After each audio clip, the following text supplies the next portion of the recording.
Y lo primero que te dice el cliente siempre, ¿y ese que está enfrente cómo lo hizo? Vamos a guardar bien esta parte, güey, que te hayas equivocado y se la vamos a mostrar a todos los proyectistas y becarios. Sí, ya se me fue lo que iba a decir. Es que lo están pidiendo en obra. ¿Por qué no lo pusiste? Se me olvidó, Ale. Se me olvidó. Tus primeros proyectos, Yosimar. Ok. Hay que diferenciar de tus primeros clientes. Para no... sí, claro, sí. ¿Cómo definimos cuáles son nuestros primeros proyectos? O sea, de manera... cuando eres totalmente responsable, supongo que estamos hablando de esa parte, ¿no? Porque... Pues hay que ver, porque tú tienes un criterio y yo tengo otro. Vamos viendo, primero vamos definiendo o partiendo de qué significa, o tú qué entiendes por tus primeros proyectos. Pues que eso pueden ser dos cosas. Una, o bien cuando fue tu primer empleo y ya empezaste a participar, ¿no? En la profesión, pero te vuelves justo eso, un participante más, no como responsable. Y el otro, tus proyectos son los que tú diriges y eres el responsable. Sí, yo sí lo veo, pero también eso, no sé, a lo mejor por mi perfil, pero para mí va más enfocado a diseño arquitectónico. Como los primeros proyectos reales donde tú ya de manera artística o intelectual diseñaste, tienes un diseño arquitectónico, lo viste plasmado, seas empleado, seas emprendedor, sabes que es mi diseño, es mi proyecto y pues, se va a construir o se va a desarrollar o lo que sea, ¿no? Sí, ya. O sea, tu primer proyecto arquitectónico... yo lo miraría como proyecto edificado, digamos, ¿no? Que se llevó a la realidad, digamos. Ajá. Ya. Yo creo que así podríamos como definirlo, porque a lo mejor tus primeros clientes no necesariamente, por ejemplo en mi caso, mis primeros clientes no fueron de diseño arquitectónico, mis primeros clientes fueron de cursos que me subcontrataban para hacer renders, que para una maqueta, que para ploteo, pues eran mis primeros clientes como emprendedor, pero no necesariamente eran mis primeros proyectos, pues por así decirlo, mis primeros creaciones, ¿no? Arquitectónicas o artísticas. Algo así. No, pues hay que remontarse algunos años. Porque a lo mejor tu primer chamba, tú nos platicaste otra vez que era regularizar. Tu primer cliente, en el capítulo pasado, nos platicaste que era fue un proyectito, de una regula y así. Sí. Fue tu primer cliente y fue una regularización de un plano para licencias que ya estaba. Pero no interveniste tú arquitectónicamente ahí. No. O sea, tú dices como que la parte como diseñador. Sí, porque como arquitecto yo creo que del proyecto pues es de las partes más importantes, ¿no? Entonces, ¿cuál fue tu primer proyecto? Entonces,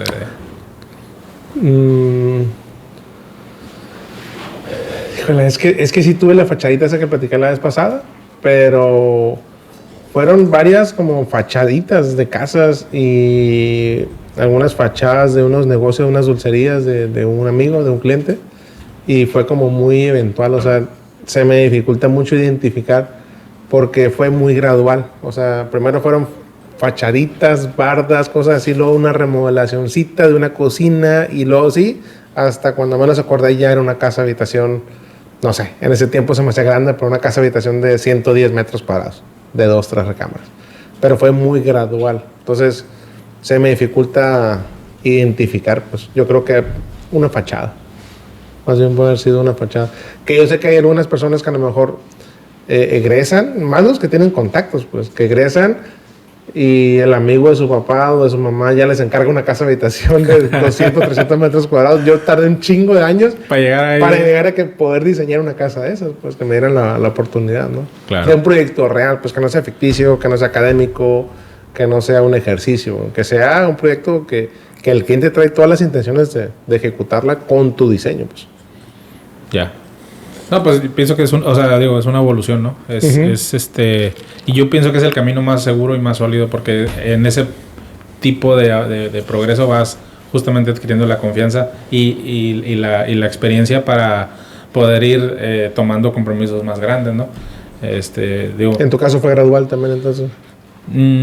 Sí, pero yo estuve trabajando en despachos de arquitectura o de construcción y ahí tuve la oportunidad de hacer proyecto. No era el responsable, por eso te preguntaba ahorita, bueno, ¿cómo es el punto de partida? Porque si bien no era el responsable directo, pues sí participé. Y sí me tocó diseñar pues viviendas o locales comerciales, ese tipo de edificación, que sí se ejecutaron, o sea, incluso me tocó en algunos supervisar. Entonces si bien no era el responsable directo, sí me tocó aportar un diseño, vaya, de ahí. Entonces, yo creo que el primero fue una residencia, unas viviendas. Justamente cuando trabajé con un amigo que es ingeniero, es de Reos, calculista, y ahí me tocó, hacíamos complemento, él se encargaba como de los trámites, firmas, esas cosas, y yo me encargaba, porque había gente que se acercaba buscando el proyecto, entonces me tocó diseñar, pues, no sé, cantidad de casas, 50, 60, 80, no sé, fueron muchísimas, fue bastante tiempo. Entonces tuvimos la oportunidad y esa era mi participación, era lo que yo colaboraba con el diseño arquitectónico. Y ahí mismo mirabas cómo se desarrollaban. Sí, porque le dábamos el servicio a una constructora.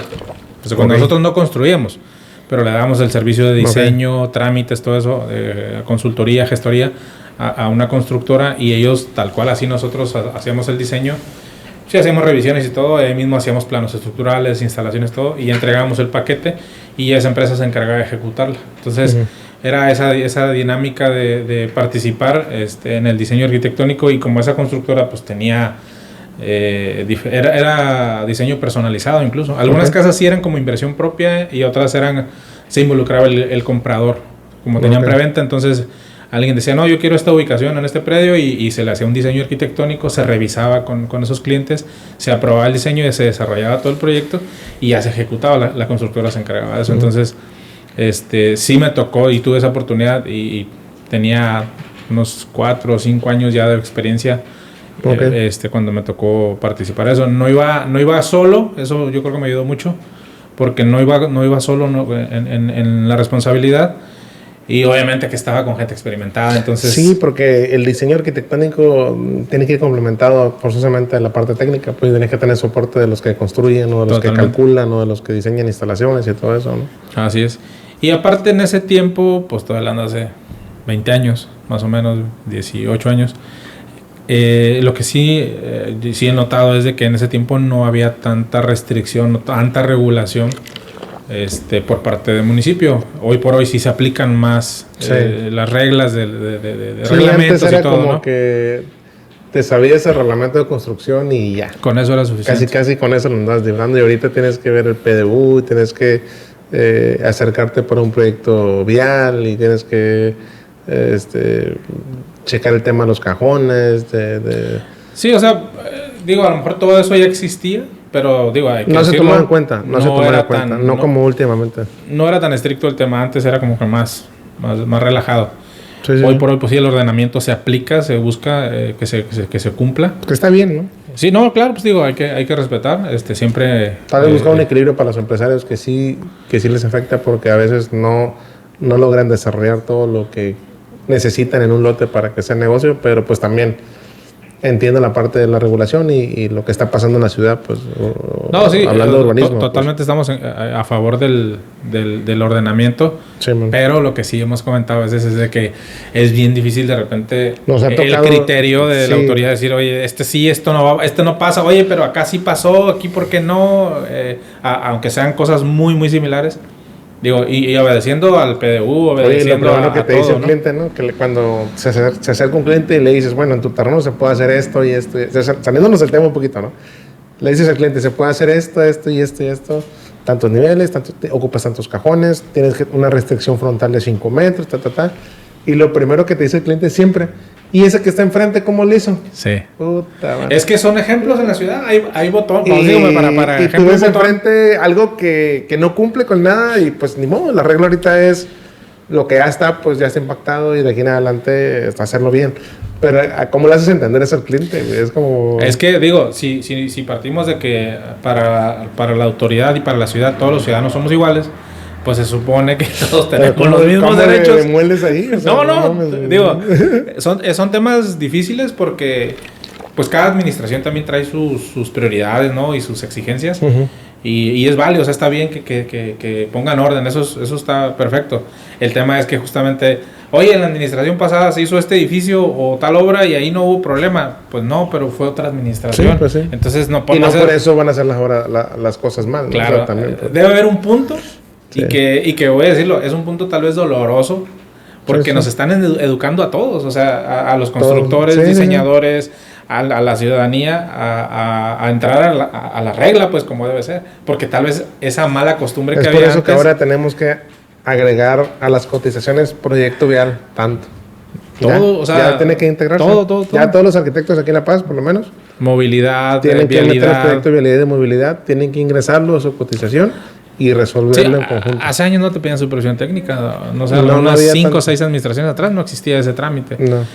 Existía a lo mejor en papel, ¿no? Pero no se lleva a la práctica. Hoy por hoy pues se hace y eso es bueno, porque te digo, es parte de una educación necesaria para que todo el desarrollo desde que se empezó a implementar ese tipo de obligaciones que sí se lleven a cabo, pues va a ayudar a que más adelante en algunos años veamos una ciudad más ordenada y con un crecimiento bien, pues entonces, pero pues sí duele, es una resistencia por una inercia que traemos, pues no sé si llamarle vicios, pero sí una mala práctica tal vez, de hacer lo que le daba la gana al No constructor. vamos a salir y al ciudadano, completamente pues. del tema, pero está interesante. No, pero es que te digo, Ahora, si esos combinas diseños eso- que hacíamos, pues cumplían con reglamento, pero tal vez no Sí. pasaban así las No, cosas. pero hay que salirnos poquito. Me agrada este tema, que es algo que está pasando ahorita porque aquí en La Paz ahorita estamos viviendo lo de una burbuja inmobiliaria, que más adelante, por ahí en alguna temporada, viene un episodio del tema de bienes raíces y vamos a invitar a alguien, yo creo, de bienes raíces. Pero ahorita, y vamos a hablar también en otro episodio del tema de la normativa y del tema de licencias y todo eso, ¿no? Pero lo que platicábamos el otro día, la combinación de estos dos cosas que están pasando aquí en la ciudad, que es que las normas se están aplicando como debe ser, como dice la ley, y hay restricciones, el cual no te permite hacer lo que el cliente quiera hacer solo para sacarle dinero a un terreno, para construir y vender y vender y vender y saturar. Eso combinado con que vivimos en una burbuja inmobiliaria y que los terrenos están ridículamente caros aquí en la Sí, parte del centro de La Paz, es una mamada, güey. Es Así una lo voy a locura. decir como es, güey. Es una mamada los pinches precios de los terrenos aquí en La Paz, ahorita, de las propiedades. No sé qué se cree la gente vendiendo terrenos a 20,000, 30,000, 40,000 pesos el metro cuadrado, como si fueran privilegiados frente al mar, donde están más acá en el centro. Es una barbaridad. Entonces, llega un inversionista, llega un empresario, quiere comprar un terreno de esos y ocupa, pues él ocupa una proyección financiera de su retorno de la inversión, hacer una corrida. ¿Cuánto va a invertir? Entre proyecto, obra, licencia, y en cuánto puede vender. Entonces no dan los números. ¿Por qué? Porque está muy caro el terreno, por ejemplo, un edificio de departamentos. Está muy caro el terreno. Pon tú que la construcción, pues también hay inflación y todo eso, pero pues de parece es parejo para todos. No, compites en el mercado. Y construyes y vendes a fin de cuentas con un porcentaje, ¿no?, de utilidad. Pero si combinas lo caro que están los terrenos y que la normativa sí se está aplicando y que realmente no puedes construir, no puedes saturar el terreno más de lo que se permite la ley, pues no le dan los números. Y hemos visto varias veces aquí en la oficina que hay proyectos que se han caído o han dejado de comprar esos terrenos porque hemos hecho ejercicios y no dan los números. O Sí, las proyecciones no alcanzan no dan el punto de equilibrio. No da el punto de equilibrio para tener una buena utilidad. Entonces dicen, pues mejor mi lana la meto en otra parte donde tengan una mayor ganancia, ¿no? Lo pongo a trabajar en otra parte. Sí, entonces, es un fenómeno, ¿no? A veces no da. Pienso que viene como esta pelota de nieve, ¿no? O esta bola de nieve que viene creciendo, porque sí tenemos indicadores positivos de crecimiento económico en el estado. Eso es cierto. Sí, y la ciudad del estado estuvo... y lo dice el INEGI, o sea, no lo dice el gobierno del estado, no lo dice nadie, o sea, lo dice el INEGI. Y sí hay existe. plusvalía y hay apreciación y todo. Sí, pero es difícil, justamente como esos indicadores, digo, a nivel general son positivos, pero ciertamente se focalizan esos indicadores, o la gente, los inversionistas, los dueños de bienes raíces, pues dicen, oye, pues aquí está creciendo, hay movimiento, pues yo quiero tanto, y empiezan a inflar esa burbuja, a subir costos. Bueno, ya le preguntaremos cuando tengamos metros la invitada, cuadrados. pero ¿serán los bienes raíces o será la gente? Porque, por ejemplo, aquí en la parte del centro de la ciudad, lo que es el primer cuadro, pues la mayoría son propiedades ya viejas y es que, son los hijos, los nietos de los dueños originales, por así decirlo, y son los que ven en cómo anda el mercado o ven que hay gente fuera que está comprando tal precio y ellos le van subiendo y el otro le sube y tú le subiste y yo le subo, o será la asesoría de los a mí me da la impresión de bienes raíces que le dicen ponlo en tanto. Pueden ser dos cosas de eso. O sea, me da la impresión de que porque según ya los asesores es gentrificación y ya los dueños ellos ponen su precio. Sí, pero es una gentrificación. Entonces es una inercia donde justamente, como dices, hay gente que es dueña de propiedades muy bien ubicadas porque en sus años su familia ahí se ubicaron. Ahora son herederos o ya son otras generaciones. Y a la par de que se ha gentrificado y están aprovechando esa racha, decir, oye, pues entonces mi propiedad vale tanto, pero ellos no saben a veces de trámites o no se meten en ese tema, contratan a una agencia, la agencia pues requiere sus honorarios, sus servicios, entonces se va inflando ese costo o ese valor de la propiedad porque todo el mundo necesita sacar de ahí. Entonces, si a eso le sumas, te digo, esos indicadores donde gente de fuera, que es casi la mayoría de la gente que está comprando en esas zonas, son gente de fuera, no son gente local. La mayoría son de fuera. Entonces, y unos son extranjeros. Entonces, el valor de la moneda extranjera... Y ves precios contra el valor local y ya gente los compra. Sí, te digo, por la fortaleza de una moneda extranjera. Entonces, terminan comprando y se empieza a generar otra vez esa dinámica de que no, es que mi vecino vendió en tanta cantidad, pues yo voy a vender en eso o más. Somos 6 hermanos y cada quien queremos 2 millones. Son 12 millones. Y se sacan el precio del culo, o sea, no, que evalúen ni que la chingada, o sea, ese es sus criterios de alguna gente, güey. Entonces, si es una bruja, yo pienso que se debe tener cuidado, ¿no? Digo, nos salimos un poco del tema, pero termina justamente afectando proyectos que bien pueden realizarse, cumpliendo obviamente con toda la normativa, pero que justamente en las proyecciones, pues no dan, o sea, los números se vuelven muy locos porque el metro cuadrado de venta termina costando 70, 80 mil pesos en un condominio en el centro. Pues entonces es algo, o sea, al menos en la zona. Si hablamos de San Lucas o si hablamos de otros lugares, otros destinos turísticos o otros lugares, pues a lo mejor sí son los valores, porque así da el análisis, pero hoy por hoy en La Paz pues no es tanto, pues. Y digo, es un juego peligroso porque en un punto se puede desplomar y entonces abajo todo, ¿no? Ojalá no nos toque. Pero sí es un riesgo que se corre en la zona. Ok, vamos a regresar al tema. A ver, pues ya definimos lo que era el primer proyecto, que era enfocado más al diseño arquitectónico y a lo que uno desarrolla intelectualmente. En mi caso, te digo, fue muy gradual. Fueron fachaditas, luego remodelaciones, luego una casita, luego otra casita, pero esas casitas eran como que muy, tal vez como hasta muy típicas. No, si era el diseño mío, mi distribución y todo, pero si eran como muy clásicas respecto a lo que la gente esperaba del diseño. No había mucha oportunidad de meterle realmente una identidad o un diseño original. Y después fueron ya diseños más originales y así ha sido gradualmente hasta poder ya ahora, que ese es otro punto que tenemos, pero los primeros proyectos versus los proyectos de ahora. La diferencia que hay y realmente lo que se ha podido avanzar pues en magnitud, en originalidad. Creo que es bien interesante y es de las cosas más importantes que rescata el arquitecto en su carrera profesional, porque es válido y yo pienso que hasta loable tener una evolución. Pues es bien importante. Como dices, empecé con una fachadita, empecé con un detallito. Y debes ver tus proyectos de hace 10 años. Y te debe dar cringe, o sea, te debe dar vergüencita de que no mames, diseñé eso. Pero sí te da, a mí sí me da. Digo, no mames, que estaba pensando. Pero eso es bueno, quiere decir que ahora eres mejor, pues. Es que esa es parte de la evolución. Si ves un diseño tuyo de hace 10 años, o eres una chingonería hace 10 años, o realmente no has evolucionado y no has crecido, pues.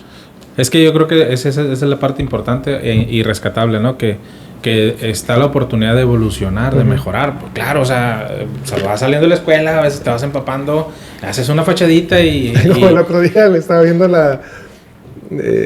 estaba con un cliente, estábamos viendo casas de lo que hemos hecho. Y estábamos hablando de que al cliente no le gustaba que pusieran teja si no tenías, si no era una cubierta de teja real y que, o sea, que no fueran esos techitos con tejita poquito, ¿no? Y voy viendo la topete, güey. Y tengo un techito, no me acordaba que tenía un techito pues no se ve mal, ¿no? Pero sí fue un detallito así comercial, pues fue un detallito que en ese tiempo yo no interpretaba como que eso iba a ser que carecía tal vez de identidad, porque pues es algo, era algo, son elementos decorativos repetitivos y muy comerciales, se usan de manera muy decorativa, pues, y a veces ni propósito tienen. Entonces, era un techito como de 1 metro, güey, con 3 tejas, güey, le cabían 3 tejas y su moldurita de pecho de paloma.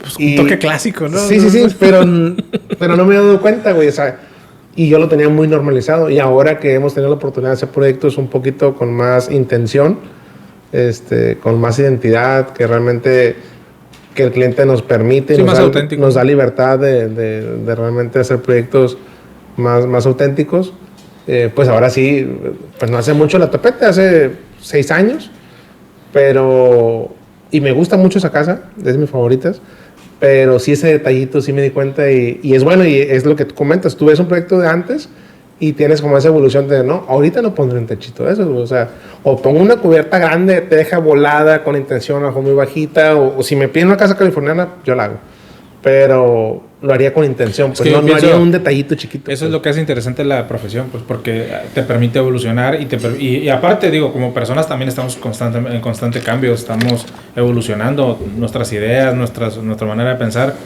va cambiando con la experiencia de vida, entonces también empiezas a ver a las cosas e interpretarlas de una manera diferente. Sí. Entonces, empiezas a apreciar otros detalles o le das importancia a otras cosas, entonces es válido que como persona y como sobre todo como arquitecto pues tengas esa evolución, pero pues no voltear a verlo así como que ya pues, sí me rayé con eso, no, o sea, no, pero sí te da un poquito como dicen ahora, es que tenías que hacer eso para llegar a donde estás, pues era un punto de partida, pues no hay que verlo también con ojos de vergüenza, pero sino que es parte de tu identidad, y es lo que comentamos trabajo, ¿no? La vez pasada del portafolio, que el portafolio se tiene que estar actualizando por eso, porque si tú estás creciendo, estás agarrando, creciendo me refiero no económicamente, porque no es nuestro caso, lamentablemente no. Crecimiento en el aspecto de que cada vez tienes proyectos más atractivos o proyectos con más retos o proyectos más auténticos. No, pues es que hay un enriquecimiento en la experiencia, güey. Con más libertad. Sí, ya se me fue lo que iba a decir. Pues es que hay un enriquecimiento en la experiencia que justamente de eso se trata la profesión, de que vayas evolucionando y mejorando. O sea, sí. Es el pasado del arquitecto, pues, y hacia dónde vas. Y eso es lo bonito de la carrera, que te permite experimentar, que te permite jugar, hacer pruebas, experimentos, ¿no? Con formas, con el diseño, obviamente siempre adaptándote, y lo que comentábamos ahorita, hasta la manera de aplicar la ley también ha evolucionado, pues entonces ahora es ir adaptándose a eso también e integrar pues todas esas restricciones a los diseños de ahora. Entonces digo, por todos lados es ir cambiando, adaptándose. Tal vez más adelante pues los diseños van a seguir evolucionando porque y también intervienen nuevos procesos constructivos, nuevas tecnologías. Pues hace años un ejemplo es la domótica, ¿no? Que tenemos ahora tanto que se puede equipar una vivienda buscando confort, buscando que sea más eficiente, buscando que sea más útil, ¿no? Entonces toda es una evolución, o sea, es parte de. Entonces, y lo importante es mantenerse vigente y actualizarse, porque esto es así, pues. Y nos toca hoy por hoy tal vez ir reemplazando también a generaciones de arquitectos mayores donde nos van a reemplazar a nosotros. Y vamos a ser reemplazados, claro, es el ciclo de la vida, ¿no? Entonces hay que ver cómo llegamos ahora sí que a la meta, ¿no? Pero pues es parte de, ¿no? Es eso. Si nuestros hijos no son arquitectos, ¿qué va a pasar? No sé, viejo, ya hablé con mis hijas y tienen que... A mí me tienen prohibido hablar del tema. Sí.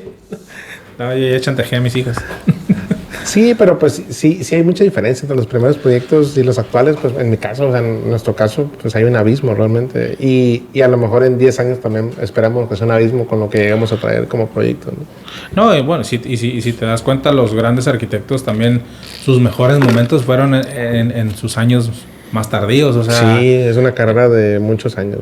Y es una carrera interminable. Aprendemos con lo que gastan los clientes en las construcciones. Es una carrera interminable porque todo cambia, o sea, y lo que uno debe aprovechar es justamente eso. Ese proceso debe darte una reputación, ¿no? Sí. O sea, el arquitecto experimentado después de 20, 30, más de 30 años de carrera, pues también la gente espera que sus soluciones sean mejores, ¿no? Que las de una persona recién egresada. Sí, Entonces, sí, claro. Y eso es lo que nos hace, de alguna manera nos garantiza, pues, nos hace que perduremos en el oficio. Porque si bien cuando uno va egresando traes toda la chispa y la energía y todo, pues justamente el trabajo, pues a los 15, 20, 30 años ya no traes ese ritmo, pero ya traes más experiencia. Y ese es el valor agregado que puedes ir adquiriendo. Y no necesariamente vas a andar a 1000 por hora, pero ya sabes lo que vas a hacer, cuándo lo vas a hacer y lo que debes de lograr. Entonces, yo creo que la carrera tiene esa ventaja. No sé si suceda en todas las carreras, creo que no. No sé si en medicina o en otro tipo de carreras se logre esa madurez de decir, es que ya tengo 30 años y soy el mejor. ¿Te refieres a que en otras carreras tal vez hay una etapa más joven en la que es su prime? Sí. O sea, a lo mejor el prime de un doctor o bueno, de un médico es a los, ¿qué? 40, 50 años. Podría más ser. o menos, después de sus especialidades y todo eso. Sí. Porque ya después, a lo mejor ya no están tan activos o... Pues yo creo que también deben tener su evolución, no, obviamente. Yo creo que también ellos sí, ¿no? Se vuelven investigadores o gente que ya empieza a lo mejor a dar conferencias o que empieza a adiestrar a otros. Sí, porque el arquitecto, los más reconocidos o famosos, su prime ha sido a los 70, 80 años. Sí, así. Y la diferencia que yo digo, no sé si es correcta, no, a lo mejor me equivoco, pero... Tenemos que cuidarnos de salud para llegar a eso.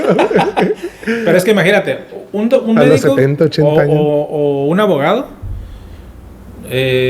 pues en su experiencia puede llegar a ser tan bueno que termina dando clases o experimentando o haciendo otras actividades. Pues hay médicos muy mayores que siguen practicando, pero a lo mejor no están en su prime. Pero su top, exacto, a eso me refiero, de que hay carreras que demandan más energía que experiencia. Más actualizaciones que nosotros. Sí. O sea, nosotros sí hay que estarnos actualizando, pero no tanto como un contador, un abogado o un médico. A ellos sí es mucho más rápido su actualización. Entonces, entre más de edad avanzada sean, a lo mejor están más actualizados la mayoría, ya antes que me echen tierra, ¿no? Pero un arquitecto realmente... Es que el arquitecto, yo creo que entre más practica y trabaja, encuentra su madurez. Es que realmente un buen arquitecto sí ocupas actualizarte, ¿no? En temas de normativa y otras cosas. Pero realmente el alma del diseño, güey, el diseño a mano, las primeras ideas generadoras, es que yo creo que el cómo interpretar la información y plasmarla, esa es un ejercicio de tanto diseño, tanto proyecto, tanto diseño que lo haces. Entre más lo ejercites, mejor lo haces, pues, y más rápido. Entonces... ahí no dependes tanto de las herramientas digitales, la verdad. Sí, no. porque Un buen arquitecto. Estamos hablando de la parte creativa. De la parte creativa, sí. Correcto. Aprendes, tu cerebro se ejercita a estar siendo creativo. No, y vas aprendiendo de errores también, o sea, ese es... Sí. O sea, y esto no lo debía haber hecho, bueno, en el que sigue ya no lo hago, ¿no? Entonces, sí, y yo insisto, por ejemplo, la parte del construir tus diseños arquitectónicos es lo más enriquecedor, porque por más que tú te dediques al puro proyecto y no construyes, o por lo menos no vas a ver las obras construidas, no puedes diseñar sin tener una idea de cómo se percibe el espacio hasta que está construido. Sí, los proyectos se ven muy chingones, esas obras de alturas y techos altos, pero ya cuando ves el espacio y lo vives, yo diseñé esta madre, es un edificio de tantos pisos o es una casa así, o sea, ya la otra que diseñas algo así ya sabes cómo se siente. Pues. Hay una empresa, no recuerdo el nombre, por ahí lo vi en un reel. Hay una empresa que tiene una nave industrial enorme. No sé, debe ser de 100 metros por 100 metros. Una nave enorme. Okay. Y ahí, y tiene, pues todo es piso, ¿no? Y no hay nada, está vacía. Y ahí proyectan plantas arquitectónicas. Ok, para vivir al espacio. Sí. Como... sí, o sea... interpretarlo. Llevan el diseño del cliente, lo proyectan y ven toda la planta arquitectónica de una casa o lo que sea. Y ahí las personas pueden caminar y ven las líneas en el suelo de que, mira, aquí está tu sala. Y aún así no es igual. Y a eso voy, aún así no es difícil, pero esa es una herramienta que creo que ha de ser un poco costosa. Porque imagínate tener una nave para estar presentando proyectos, ¿cuánto tienes que cobrar para que salga la operación? Pero, digo, es un ejemplo, ¿no? A lo mejor es más para del dimensionamiento. Es más para el cliente, ¿no? Sí, los dueños o la familia o quien vaya a un vivir ahí. arquitecto con experiencia, ya uno con la experiencia y con los conocimientos de geometría y eso, te das una idea de las volumetrías, cómo se sienten los espacios. Sí, pero ahí llevan a las personas, a los usuarios, pues a la señora de la casa, pues van. Yo pensé que cuando dijiste nave, pensé que a lo mejor era como un taller pues, de arquitectura o algo así. No, o sea, es un diseñador. De arquitectura ideal es como el de Batman. Batman, que tienen como un subterráneo con un montón de lámparas cuando prueban el batimóvil. Sí, eso está bueno. Así me imagino yo un taller de arquitectura. Pero bueno, estamos hablando todo de concreto, brutalista y unas lámparas. ¿no? Ya nos salimos completamente. Último punto, ¿qué aprendimos de esos primeros proyectos, Peter? ¿Qué aprendiste de esos primeros proyectos? Que los errores cuestan. Me acuerdo que una de las casas esas que diseñé, se me olvidó ponerle, fíjate, una proyección de una losa. Vamos a guardar bien esta parte, güey, que te hayas equivocado y se la vamos a mostrar a todos los proyectistas y becarios. Sí, o sea, apúntale, Carlos, apúntale. Se me olvidó. Se equivocó el Peter. Se me olvidó hacer una proyección en un acceso, en una puerta principal. Se me olvidó dibujar la proyección. Ajá. De la losa, en el arquitectónico. Se me olvidó, la verdad es que se me olvidó. Y en la fachada no se ve tampoco el elemento. Entonces, cuando ya hicieron la casa, porque sí se construyó. Que eso te hubiera salvado, porque las discrepancias te salvan, ¿no? A veces. Pero se construyó tal cual estaba el plano que yo había entregado. Entonces, un día me marca el ingeniero, oye, revísate tal plano. No, pues ya lo revisé, pues lo tiene en la compu. Revísate tal plano, ya aquí estoy, le digo, ¿tiene un volado en la losa? ¿Tiene un voladito en el acceso? No, le digo, no tiene. Es que lo están pidiendo en obra, ¿por qué no lo pusiste? Se me olvidó, se me olvidó. Pero ya habían hecho la estructura, ya habían colado, o sea, ya habían hecho todo. Y pues ahí tuvimos que buscar una solución para, bueno, vamos viendo cómo lo podemos hacer. Hicimos un anclaje, un detalle, ¿no? Fue un error mío, porque pues ciertamente. Y el que se dio cuenta fue el dueño de la casa. Porque ni siquiera el dueño de la constructora, el dueño de la casa, porque un día fue a ver su obra. Me pasó que el dueño y se dijo, oye, aquí porque no tiene nada. Y, ay, es por eso que aquí en la oficina insistimos tanto con los más mínimos detalles de dibujo en ese aspecto, porque y te quedan guardados en la cabeza como, no, pinche proyección de losa, dibújala como es, o sea, la doble altura, dibújala como es. Sí, porque aquí en la oficina a veces los proyectistas como que, no hay pedo, la proyección de una doble altura la dibujo con una X, igual en planta baja, igual en planta alta. No, dibújamela como es.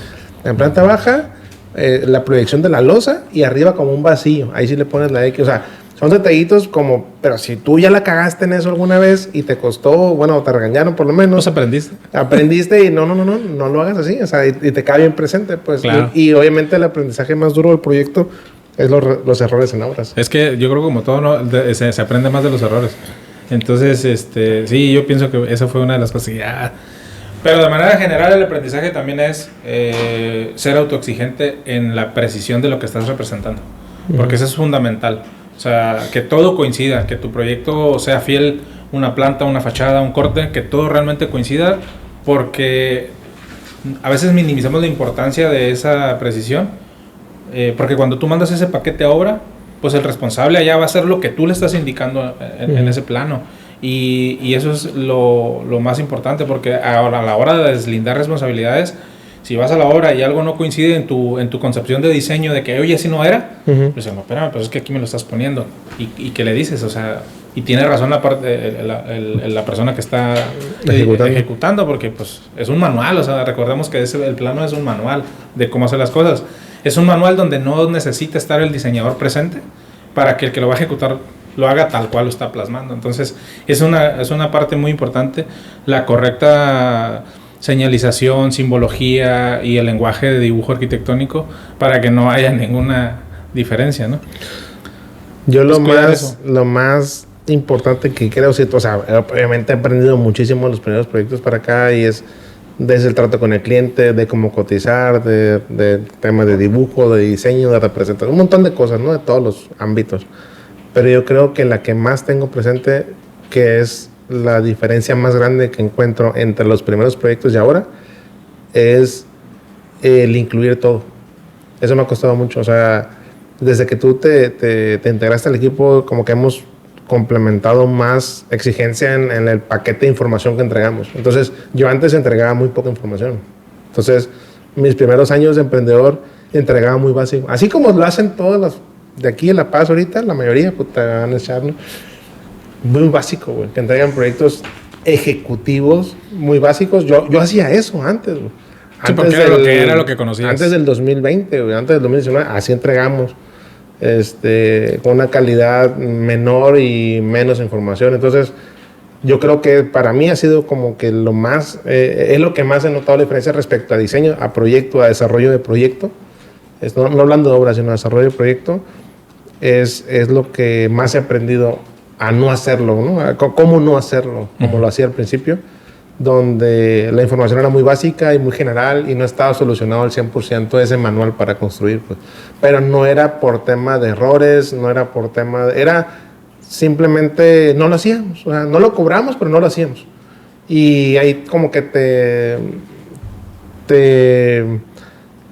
te quitabas la bronca diciendo al cliente, pues no lo incluí en la cotización, ¿no? Pero entonces ahora lo que hacemos, pues tú lo has visto, que cotizamos todo, pues, o sea, todos los planos de todo tipo. Y aunque la cotización sea más cara ahora, aparentemente en un proyecto, está más completa. Obviamente eso te da la pauta que tengas menos errores en obra y un presupuesto más preciso. Sabemos la importancia de la información precisa, ¿no? En un proyecto, en una obra. Pero yo creo que para mí ha sido el cambio más drástico de los primeros proyectos para acá. Sin hablar de que antes eran proyectos chicos y ahora son más grandes. No es eso. Yo creo que la información que entregamos ahora como un proyecto ejecutivo es abismal contra los primeros proyectos. Y me sirvió mucho esos golpes como ese que tú platicas, de que muchos proyectos me hablaban en la obra y faltaba información. Sí, claro, sí. O sea, aquí está el hidráulico, pero pues no hay isométrico. O sea, ¿y por dónde pasa? ¿Por dónde pasa? Puta, pues a solucionar ahí uno como proyectista, pero realmente no debe ser eso, pues. Tú debes entregar los planos y debe estar toda la información para que cualquiera lo pueda ejecutar con claridad, ¿no? Entonces, también una vez me tocó una fachada. Me contrataron solo para una fachada de una dulcería. Era una bodega, era una tienda, y yo solo diseñé la fachada. No me metí con distribución ni nada, solamente la fachada, con cajillos y muros lambrines de talarroca y la chingada. ¿Y qué crees que se me olvidó? ¿Cómo bajar el agua, güey? O sea, no lo puse. Me contrataron para la pura fachada. Y yo dije, pues diseñé la fachada. Hice levantamiento en fachada, güey. Diseñé la fachada y renders y hasta unos trazos de pintura y los cajillos, iluminación y todo. Únicamente la fachada. Era una esquina. Pero arriba el techo era de lámina y venía con pendiente. Y donde yo puse la fachada, pues se tapó esa pendiente, güey. Y no solucioné con canaletas ni alguna tubería pluvial ni nada. O sea, y cuando estaban en obra, pues topó eso y me habla el cliente, el dueño, oye, ¿y por dónde bajo el agua? ¿Por dónde voy a bajar el agua? No, pues ahorita voy para allá y a solucionar. ¿Pero por qué? Porque yo le debía haber dicho al cliente, a ver, no te puedo cotizar solo la pura fachada. Necesito también hacerte un plano de azotea donde te voy a solucionar la instalación pluvial y te voy a cobrar el plano pluvial. O sea, eso es lo que ahora he aprendido, a diferencia de antes, que solo, pues el cliente quiere la fachada, solo hago la fachada. No es así. Al decirle al cliente, se necesita esta información. Al complemento de la información. Yo creo que para mí eso es lo más crítico. Pero pues es parte del aprendizaje, ¿no? Y es así debe ser, ¿no? O sea, sí.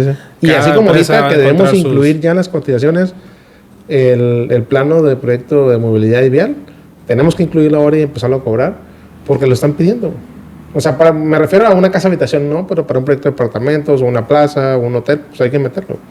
Y es algo que tenemos que irnos adaptando. Es parte de la educación. Porque ya aprendimos el otro día que tuvimos que hacer uno y no lo cobramos. ¿Por qué? Porque le dijimos al cliente, yo te voy a entregar todos los planos necesarios para que saques tu licencia de construcción.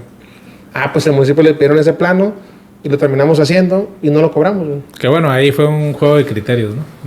No fue tanto como responsabilidad del diseñador, sino que ahí cambiaron las cosas. No, hicimos la obra y todo. Hicimos la construcción y todo, ya hace un par de años eso. Pero ahí ya tenemos que empezarlo a cobrar y tenemos que incluirlo en la cotización, ni modo. Nomás hay que educar a la gente también para que entienda el cliente de que no es uno, o sea, es que así lo está requiriendo la autoridad. Va a topar más adelante, pues. Porque con el cliente, si más. quieres no te lo pongo en la cotización, pero cuando llegues a la licencia te lo van a pedir y ya vas a tener que subcontratar a alguien que te lo haga.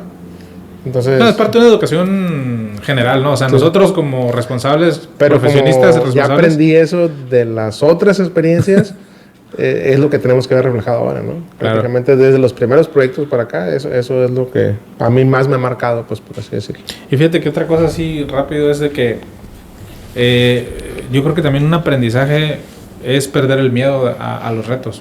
Uh-huh. Hay muchos colegas o muchos profesionistas que se autolimitan, que le tienen miedo a lo desconocido, o sea, a los retos. Y eso pues te va dejando rezagado, o sea, es entrarle a la responsabilidad, muchas veces sin saber, pero con muchas ganas de aprender. Uh-huh. Eso me ha ayudado mucho a mí, perderle el miedo a las cosas. Oye, que vente a este proyecto a participar, pues yo no sé hacer nada de lo que tú andas haciendo, vente, voy. Sí, pero nomás tenme paciencia unos días y yo ya después me pongo las pilas y voy. O sea, salirte de la zona de confort. Pues, ¿no? Eso, y ser autodidactas. Muchas veces en los proyectos hay cosas que no conocemos. No, en los primeros proyectos es súper importante que seas autodidacta y que investigues y que te animes. Sí, ya a lo mejor ahorita, ya con cierta experiencia, ya es menos las veces que tienes que buscar información. Porque ahorita si nos cae un proyecto, güey, de casas, de departamentos, de un hotel, pues de un restaurante sin pedos, o sea, pues podemos checar algunas cosas, pero lo hacemos sin pedos, güey. Pero si nos dan una clínica, güey, sí, si nos dan una fábrica, no sé qué, güey, un proyecto industrial, vamos a tener que investigar, güey. Y nos salimos de nuestra zona de confort y vamos a tener que ser autodidactas, investigar, preguntar, informarnos y ahí sí nos salimos poquito. Pero al principio todo es nuevo, güey.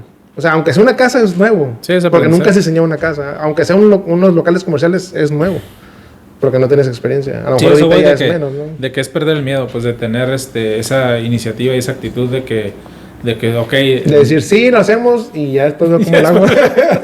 Yo me aventé muchas. Ay, Diosito, ¿en qué me metí? Sí, yo me aventé muchas así, pues, me aventé muchas. Porque si no, no vas a salir de lo mismo, o sea... Sí. Y si sales vivo, pues ya chingaste, y si no, te cargó la chingada. Pues lo que no te mata te hace más fuerte, ¿no? O sea, finalmente se trata de eso, de tomar riesgos. Obviamente, pues, sin ser irresponsable, pero sí tomar riesgos, pues, como todo, pues, para poder aprender.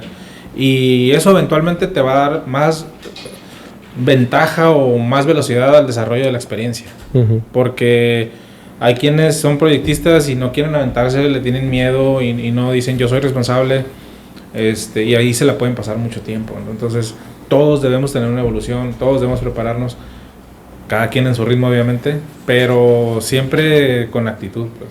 Entonces ese aprendizaje creo que es bueno también de perderle el miedo a los retos y ser autodidactas. Eso es fundamental en la profesión. Sí, sí. Bueno, pues con eso cerramos el episodio 6, tus primeros proyectos.